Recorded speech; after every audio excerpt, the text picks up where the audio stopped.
بسم اللہ الرحمن الرحیم۔ حضرات محترم، میرے بھائی بہنوں اور بیٹیوں، میں مدینہ منورہ میں قیام کے آداب بیان کر رہا ہوں، اور یہ وہ آداب ہیں کہ جن کی بجا آوری قیام مدینہ منورہ میں انتہائی ضروری ہے، اور عوام کو جہالت کی بنا پر ان میں غفلت ہوتی ہے، جس کا نتیجہ بہت ہی برا ہے۔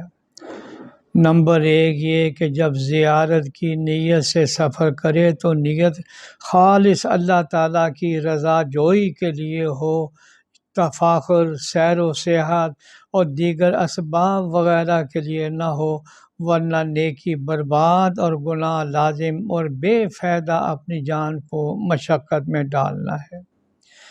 شیخ ملا علی قاری رحمۃ اللہ علیہ فرماتے ہیں، نیت کے خالص ہونے کی علامت یہ ہے کہ فرائض اور سنن نہ چھوٹنے پائیں، ورنہ زیارت سے مشقت اور مالی نقصان کے علاوہ اور کچھ حاصل نہیں ہوگا، بلکہ توبہ اور کفارہ لازم ہوگا۔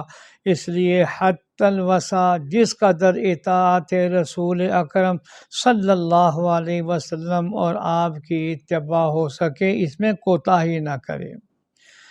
اس سفر میں درود شریف کثرت کے ساتھ اور نہایت توجہ اور بڑے اہتمام سے باوضو پڑھے۔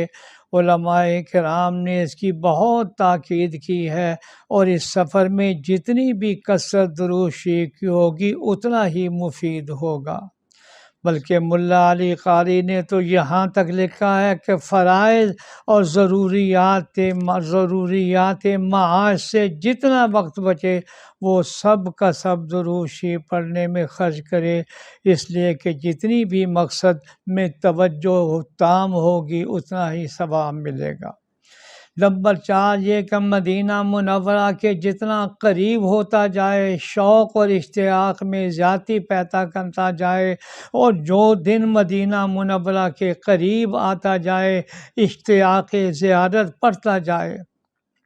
اور اگر حضور اکرم صلی اللہ علیہ وسلم کی سیرت کی کوئی کتاب ہو، مثلا نشر الطیب یا سیرت المصطفیٰ وغیرہ، تو ان کو پڑھتا اور سناتا ہوا جائے۔ اللہ جل شانہ ہمیں صحیح معنی میں مدینہ منورہ مسجد نبی کا ادب کرنے کی توفیق عطا فرمائے۔